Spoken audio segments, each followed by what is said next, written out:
Do you have a intuition or a sense of what the whole entire shebang is up to here? What the whole universe is up to? I have no idea. I have no idea.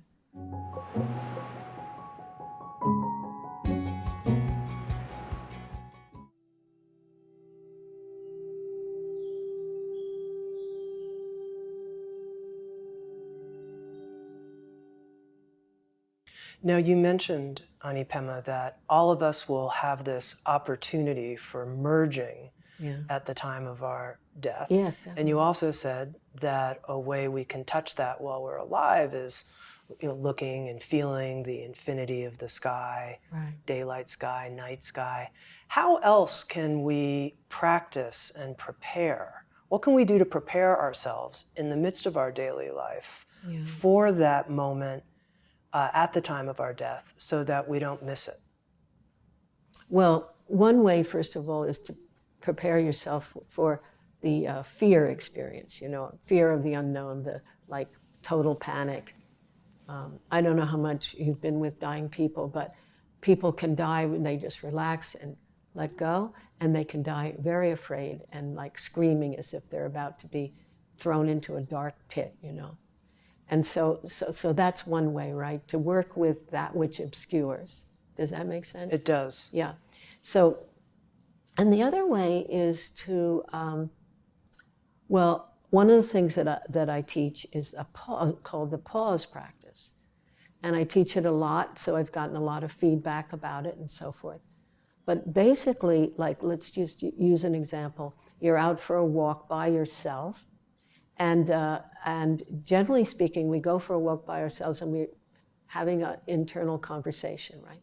So then you intentionally, some people do it with something on their watch or something makes a little sound, and Thich Nhat Hanh used to do it with a mindfulness bell. You just pause, and there's maybe a couple of breaths or just a moment of just looking out. And then you just go on with your walk, and then you again realize you're not really there, and then you intentionally pause. And these pauses, initially, they can be really short, like that, maybe a little longer than that. But you want it short enough that the mind doesn't start talking, commentating. Yeah. And but then as people do it a lot throughout their day, then they find that they can extend that pause. And it's some people describe it as silence, a kind of silence. Some people just, even though there's noises going on, other people describe it as emerging. Other people describe it as just deeply relaxing, intimate with sounds and sights. But it's like a kind of obvious is you're walking along and you pause and you say, oh, I didn't even notice that the wind was blowing the grass. I didn't even notice how beautiful the clouds are today. It's like coming into the moment. That's training for death and life, of course. Okay, I have a big question for you, which is, I'm getting a feeling in our conversation about this sort of individual arc, and of course the individual's moving out of the cocoon into this infinite space. Right. But do you have a intuition or a sense of what the whole entire shebang is up to here? What the whole universe is up to? All of space, what's it up to? And what's it up to us, through us as humans? What's going on at that level? I have no idea. I have no idea.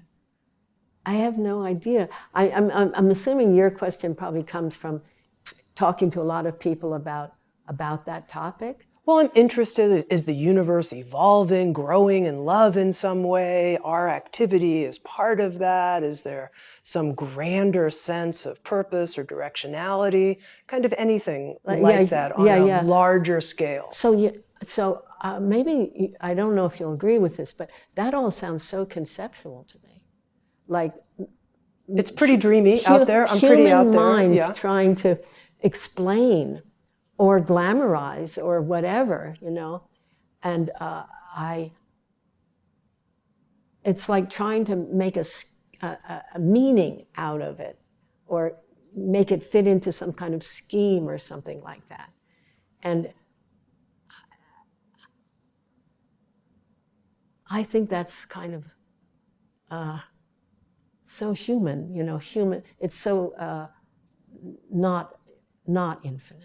I don't know how to put it, but it seems to me that it's trying to get comfort again by something to hold on to. That's kind of how it strikes me.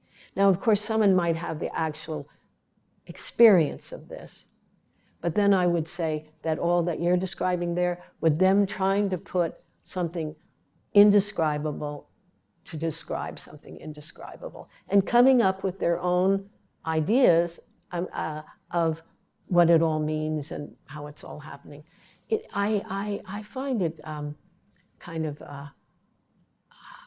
counter-awakening in a kind of way, like getting stuck at a kind of higher level of realization or something, but still stuck because you're holding on to some kind of image of how things are.